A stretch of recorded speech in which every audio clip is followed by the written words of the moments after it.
हमारा first question है, हाल ही में अंतर्राष्ट्रीय मारखोर दिवस 2025 कब मनाया जाएगा? इसके ऑप्शन से ए 20 मई, बी 22 मई, सी 24 मई या डी इनमें से कोई नहीं। इसका ऑप्शन नंबर सी सही है, 24 मई। 24 मई को प्रतिवर्ष मारखोर दिवस, अंतर्राष्ट्रीय मारखोर दिवस मनाया जाता है। मारखोर दिवस क्या होता है? तो मारखोर एक जंगली पहाड़ी बकरी होती है। इसके संरक्षण के में बढ़ावा देने के लिए प्रतिवर्ष 24 मई को अंतर्राष्ट्रीय मारखोर दिवस मनाया जाता है। वहीं 20 मई को विश्व मधुमक्खी दिवस और 22 मई को अंतर्राष्ट्रीय जैव विविधता दिवस मनाया जाता है। अंतर्राष्ट्रीय मारखोर दिवस 24 मई को मनाया जाता है। मारखोर दुनिया की सबसे बड़ी पहाड़ी जंगली बकरी होती है। मारखोर का वैज्ञानिक नाम कैप्रा फैल्कनोरी होता है। 24 मई को अंतर्राष्ट्रीय मारखोर दिवस मनाने का उद्देश्य है कि मारखोर नामक जंगली पहाड़ी बकरी की प्रजाति और इसके प्राकृतिक आवास के प्रति संरक्षण में जागरूकता बढ़ाना। मारखोर दिवस मनाने की शुरुआत जो है यह 2024 से की गई।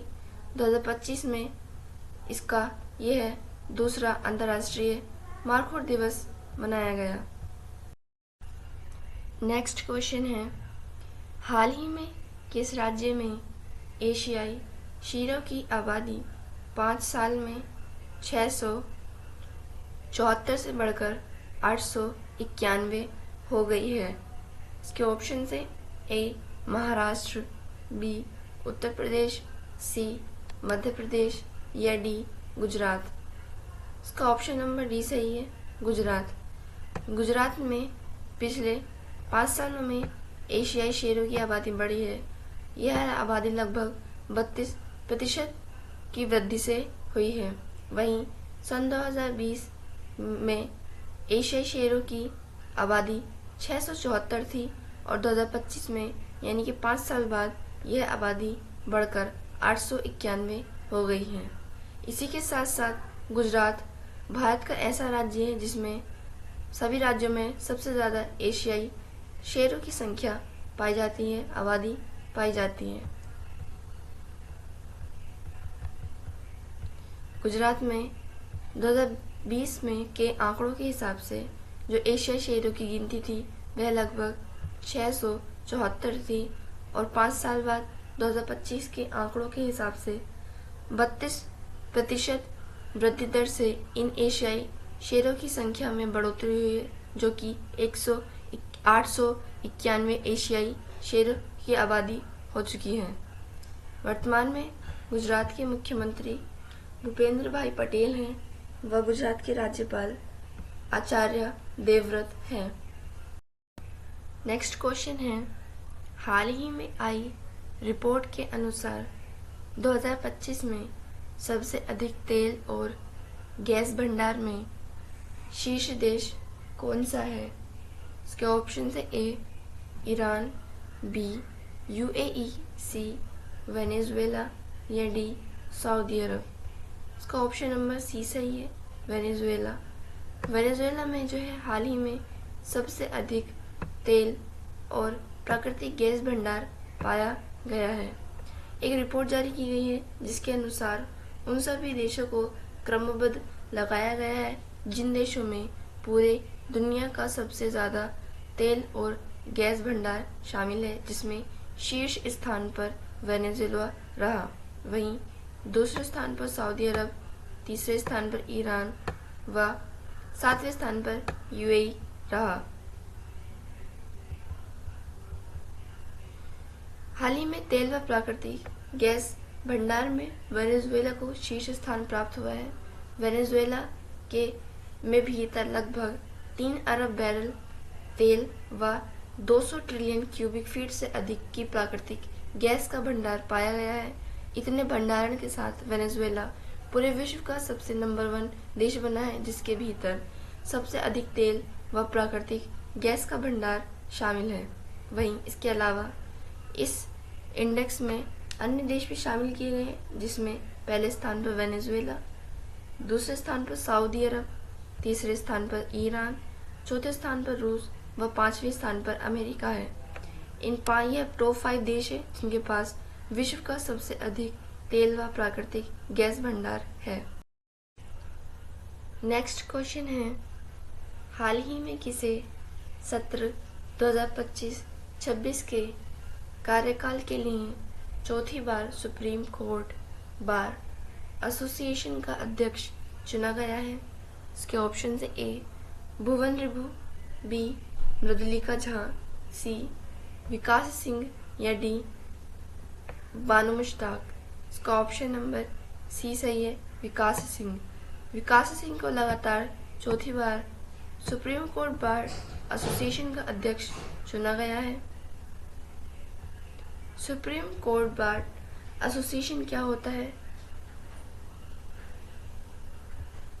वकील को एक पेशेवर संगठन होता है जिसमें भारत के सर्वोच्च न्यायालय में प्रैक्टिस करने वाले वकीलों की हितों की रक्षा होती है। इसी को सुप्रीम कोर्ट बार एसोसिएशन कहा जाता है। सुप्रीम कोर्ट बार एसोसिएशन की लगातार चौथी बार अध्यक्ष विकास सिंह को बनाया गया है। नेक्स्ट क्वेश्चन है, हाल ही में कहाँ ध्रुवीय भवन और सागर भवन केंद्रों का उद्घाटन हुआ है? इसके option A Mumbai, B Goa, C Kochi या डी चेन्नई।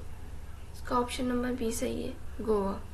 गोवा में हाल ही में 2 केंद्र, इसमें पहला ध्रुवीय भवन और दूसरा सागर भवन, इन केंद्रों का उद्घाटन किया गया है।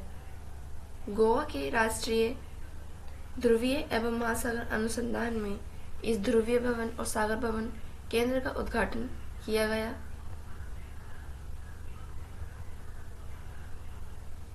गोवा के राष्ट्रीय ध्रुवीय एवं महासागर अनुसंधान केंद्र में ध्रुवीय भवन और सागर भवन केंद्र का उद्घाटन केंद्रीय मंत्री जितेंद्र सिंह ने किया है।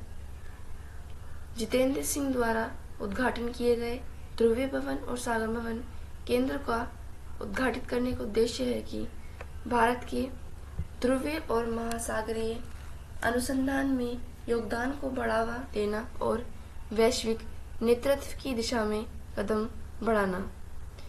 इन सागर भवन और ध्रुवीय भवन के उद्घाटन से भारत को ध्रुवीय और महासागरीय अनुसंधान में योगदान देने का एक कदम उठाया गया है। नेक्स्ट क्वेश्चन है, हाल ही में भारतीय निशानेबाज कनक ने ISSF जूनियर विश्व कप 2025 में कौन सा पदक जीता है? इसके ऑप्शन से ए स्वर्ण, बी रजत, सी कांस्य या डी इनमें से कोई नहीं। इसका ऑप्शन नंबर ए सही है, स्वर्ण पदक। हाल ही में कनक, जो कि एक निशानेबाज है, इन्होंने ISSF के जूनियर विश्व कप 2025 में भारत के लिए स्वर्ण पदक जीत कर लाए। इसी के साथ साथ कनक द्वारा लाया गया यह स्वर्ण पदक भारत के लिए पहला जूनियर विश्व कप में पहला स्वर्ण पदक भी है, जो ISSF जूनियर विश्व कप 2025 को भारत ने ही होस्ट किया था और इसी जूनियर विश्व कप 2025 में ही भारत के लिए पहला स्वर्ण पदक भी आया, जो कि निशानेबाज कनक लेकर आए। ISSF क्या है? ISSF की फुल फॉर्म है international shooting sports federation. International shooting sports federation निशाने में लगने वाले नियमों व इनके उल्लंघनों के बारे में जानकारी प्रदान करती हैं। क्या क्या नियम होंगे, ये सब की जानकारी ISSF ही देता है। नेक्स्ट क्वेश्चन है, हाल ही में 2025-26 सत्र के लिए एशियाई उत्पादकता संगठन का अध्यक्ष कौन बना है? इसके ऑप्शन ए रूस, बी चीन, सी भारत या डी इंडोनेशिया। इसका ऑप्शन नंबर सी सही है, भारत। हाल ही में सत्र 2025-26 के लिए एशियाई उत्पादकता संगठन का अध्यक्ष भारत को बनाया गया है। 2025-26 के सत्र के लिए एशियाई उत्पादकता संगठन की अध्यक्षता जो है भारत करेगा। इसका आयोजन जो है हाल ही में 67वां सत्र 2020 से 22 मई तक 2025 तक चला, जो कि इंडोनेशिया की जकार्ता में आयोजित किया गया था। यहीं पर जो है भारत को एशियाई उत्पादकता संगठन का अध्यक्ष नियुक्त किया गया। भारत की ओर से एशियाई उत्पादकता संगठन की अध्यक्षता जो है DPIIT सचिव अमरदीप भाटिया करेंगे। एशिया उत्पादकता संगठन को बनाने का उद्देश्य है कि एशिया प्रांत क्षेत्र में उत्पादकता बढ़ाने पर ध्यान केंद्रित करना, यानी पूरे एशिया महाद्वीप में किसी भी पदार्थ की उत्पादकता बढ़ाने पर ध्यान केंद्रित करना, यही एशिया उत्पादकता संगठन का उद्देश्य है। एशिया उत्पादकता संगठन की स्थापना 1961 में की गई थी। वह एशियाई उत्पादकता संगठन का मुख्यालय टोक्यो, जापान में स्थित है। नेक्स्ट क्वेश्चन है, हाल ही में ब्रिटेन ने किस देश के साथ व्यापारिक वार्ता स्थगित कर दी है? इसके option A Israel, B Pakistan, C Bangladesh या डी भूटान।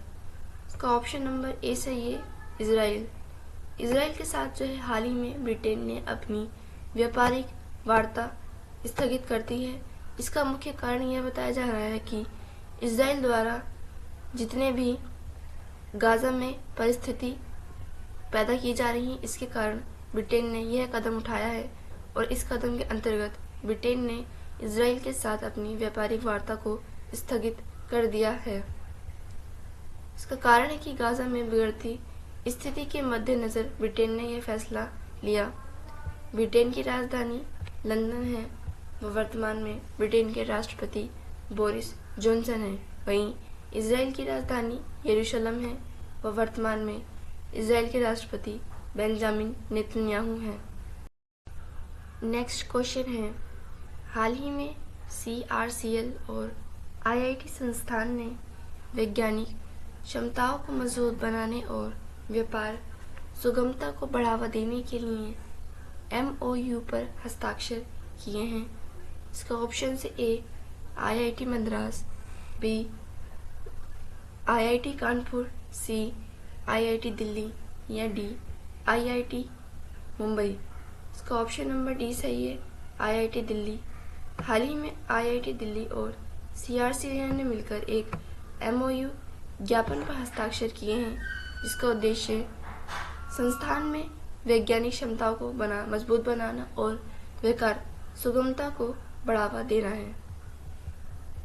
CRCL व IIT दिल्ली ने MOU पर हस्ताक्षर किए हैं। इसमें CRCL की फुल फॉर्म है central revenues control laboratory. CRCL व IIT दिल्ली द्वारा MOU हस्ताक्षर करने का उद्देश्य है अनुसंधान और प्रौद्योगिकी में IIT की विशेषता का लाभ उठाकर पूरे भारत में रेलवे के बुनियादी ढांचे, सुरक्षा और परिचालन दक्षता को बढ़ावा देना।